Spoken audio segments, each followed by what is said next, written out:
Avengers Assemble! Same name, different game, Captain America and the Avengers.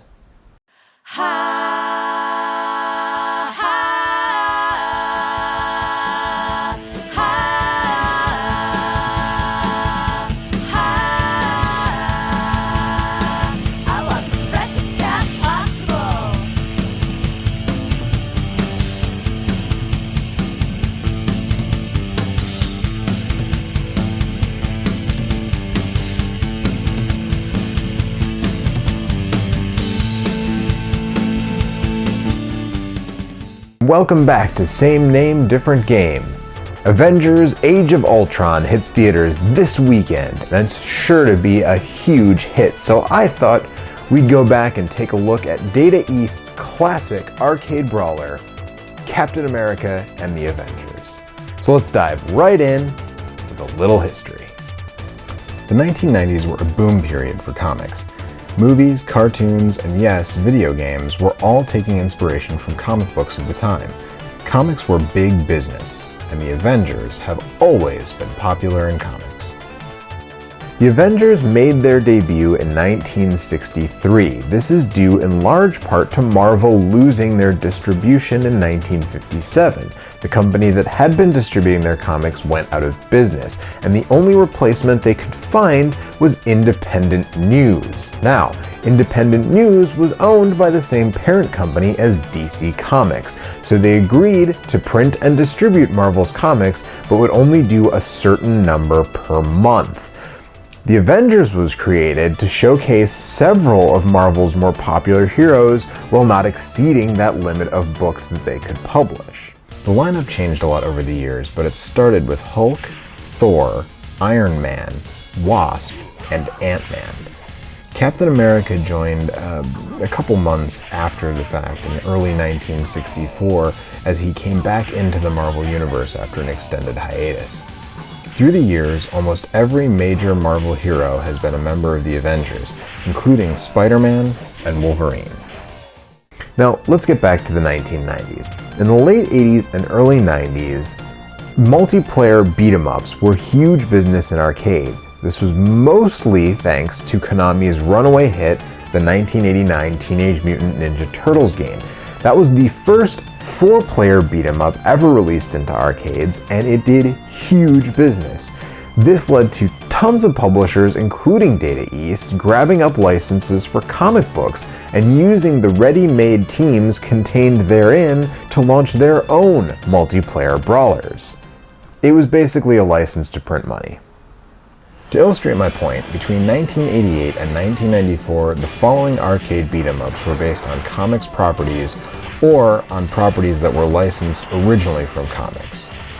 Superman by Taito, Teenage Mutant Ninja Turtles, X-Men, Turtles in Time and Bucky O'Hare from Konami, Batman from Atari Games, The Punisher, Cadillacs and Dinosaurs, and Alien vs. Predator from Capcom, Spider-Man from Sega, and finally, Captain America and the Avengers from Data East.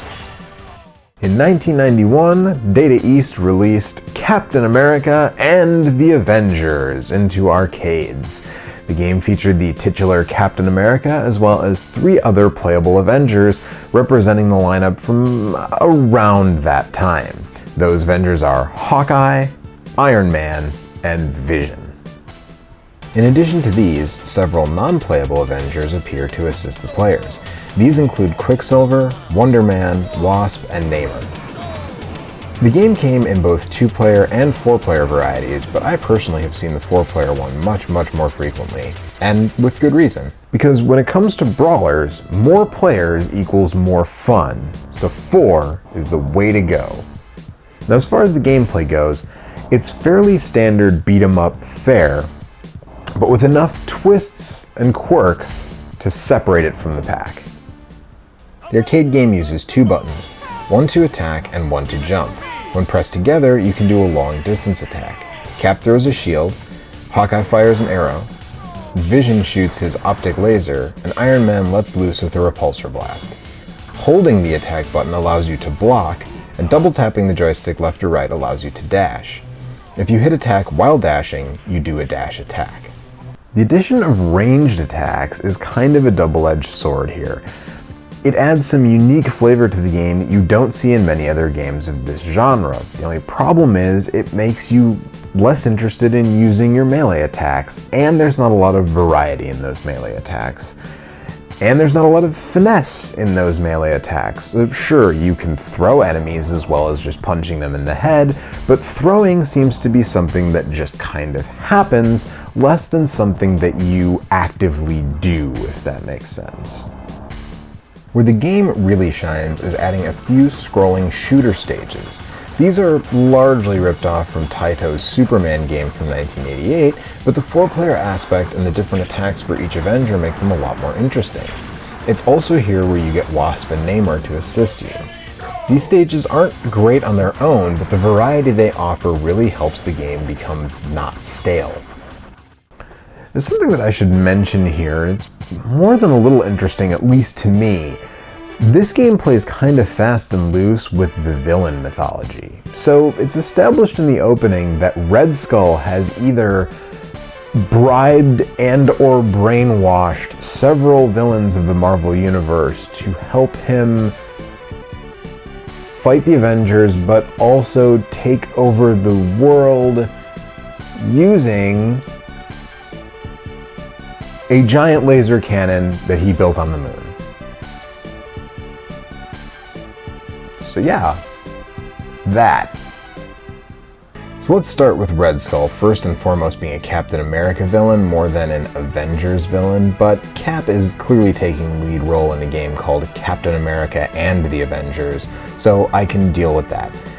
But as henchmen, first of all, there are a handful of characters that I personally just don't much care for, like the Claw, Living Laser, and Wizard, who I think are kind of lame villains.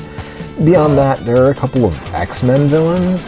You fight a Sentinel in Stage 2, and then later you fight a really weird-looking version of Juggernaut. Why is there a red orb where his face goes? And he's the Juggernaut. Why is he so small? If I'm gonna see Captain America fight Juggernaut, it should look like this. Yeah.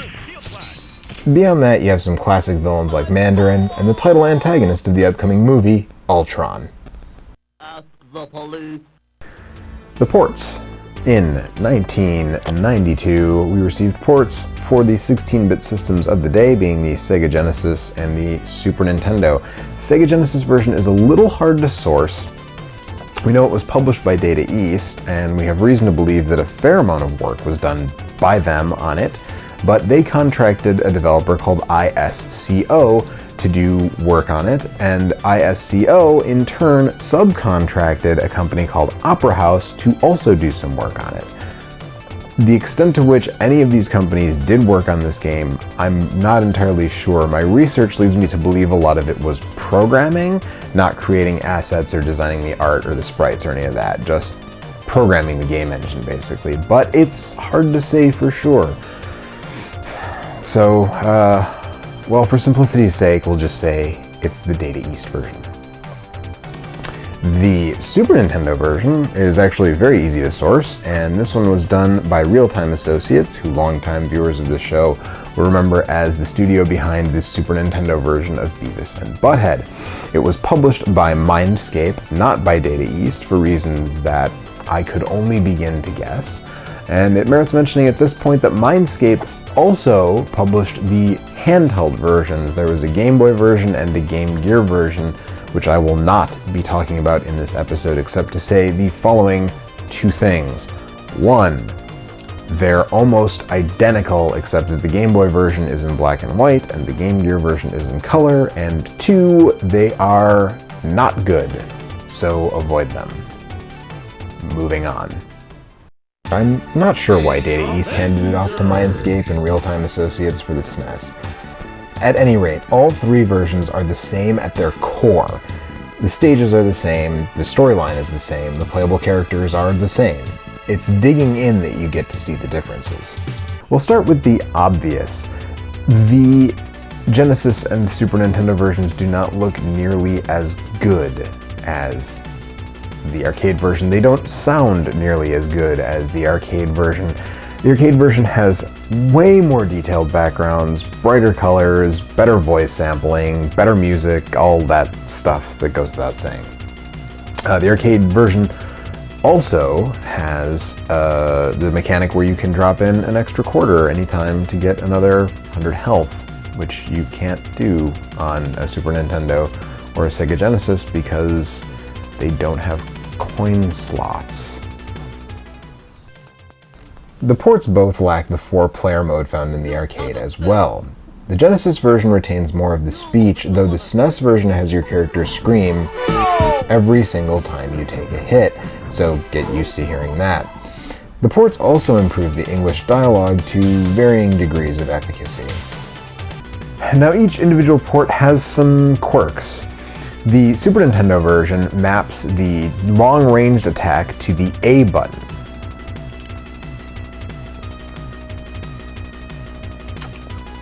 How many buttons are on this controller? Take your time.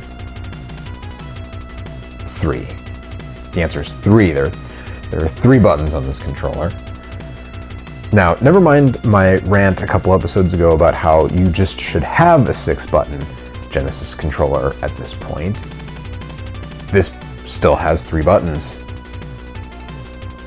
The Genesis port of Captain America and the Avengers still maps the distance attack to having to press 2 buttons at once.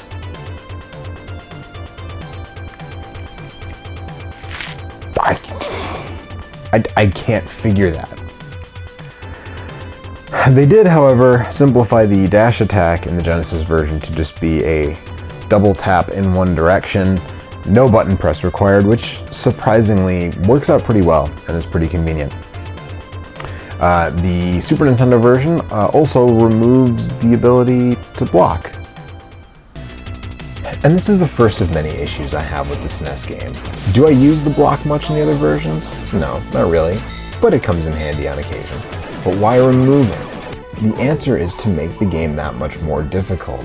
Out of all of these games, the Real-Time Associates version is absolutely the hardest. By a country mile. It's not even a contest. Why? Several reasons, but here's a handful. You get almost no invincibility frames. By contrast, enemies, especially bosses, get a ton of them. Your melee combos are useless in this version, because if you punch anyone, especially a boss, the first hit sends that boss into a lengthy invulnerability phase. The controls are extremely slippery, which is aggravating. The sprites are bigger than the arcade version, which theoretically should be a good thing, but it makes the hitboxes bigger and makes the screen more crowded. The enemies move much faster than the other versions, and the screen is frequently littered with them. It also only gives you 5 lives, at the maximum, as opposed to the arcade version, which is as many quarters as you can stick in, and the Genesis version, which is 7. Oh, and if you don't start a game with 2 players, then you have to start over from scratch, because while the Genesis port allows for drop-in, drop-out co-op, like the arcade version, the SNES version does not, and you must start in 2-player mode if you want to play with 2 players. Where I do have to give credit to the Super Nintendo version is in the presentation. Comic-style cutscenes from the arcade are intact, while the Genesis version replaces them with just plain text. The backgrounds are more detailed than the Genesis version, though they lack the full detail of the arcade original. And the comic book sound effect text is much more like a comic book sound effect text. The Genesis version just has little colored text, to the point that I honestly wonder why they even bothered. The presentation of the SNES version is absolutely a cut above the Genesis. But pretty doesn't mean good, and while the SNES version is prettier than the Genesis one, the Super Nintendo port is the worst version of the 3. Mindscape and Real-Time Associates took a slightly better than average arcade brawler and turned it into a nearly unplayably bad one. Which is a shame, really. Now, we've got those out of the way, there is one more thing I want to talk about, and that is that in 1991, Data East also made an NES game called Captain America and the Avengers, but this game is completely unrelated to the arcade version and its ports. It's a totally separate experience, and it's interesting in its own right. Captain America and the Avengers on the NES is an action platformer that sees Mandarin kidnap Iron Man and Vision, tasking Captain America and Hawkeye to save them. Cap and Hawkeye play slightly differently, with Cap being able to float in water on his shield and hang from certain ledges, while Hawkeye can shoot in multiple directions. The big problem here is that Cap is significantly overpowered, so playing as Hawkeye is only useful in very particular situations, like shooting these capsules. And you better get used to shooting those capsules because the MacGuffin required to exit each stage is found in one of those capsules. Not to mention gems required for leveling up. So get ready to do a lot of this.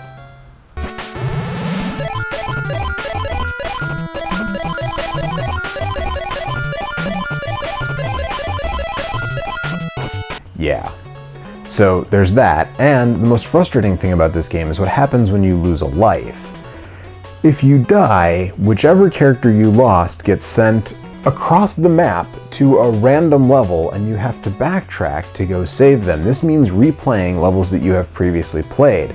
Couple this with a minimum of variety when it comes to the levels in the first place, and you have a recipe for tedium.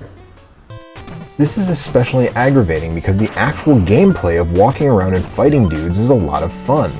But hunting for capsules to both exit the stage and level up, and backtracking to reunite with your fallen partner turn it into a slog, fast. If they had just not sent your partner across the map and done away with the capsule mechanic, this game would feel 100 times more fun than it is.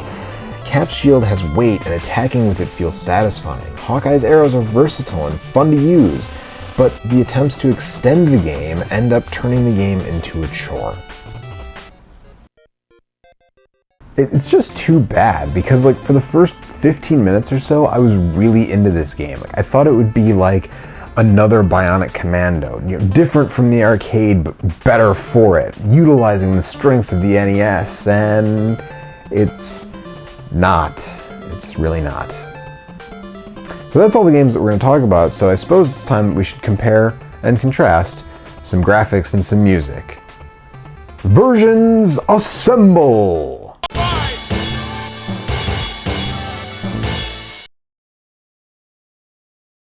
Avengers assemble!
Wow, that was a lot of Avengers.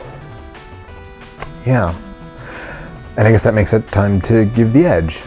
So the arcade version, obviously, I think I've probably made that clear. In fact, I've probably made everything I'm about to say clear, but I'm re-clarifying, because this is the part of the show where I do that.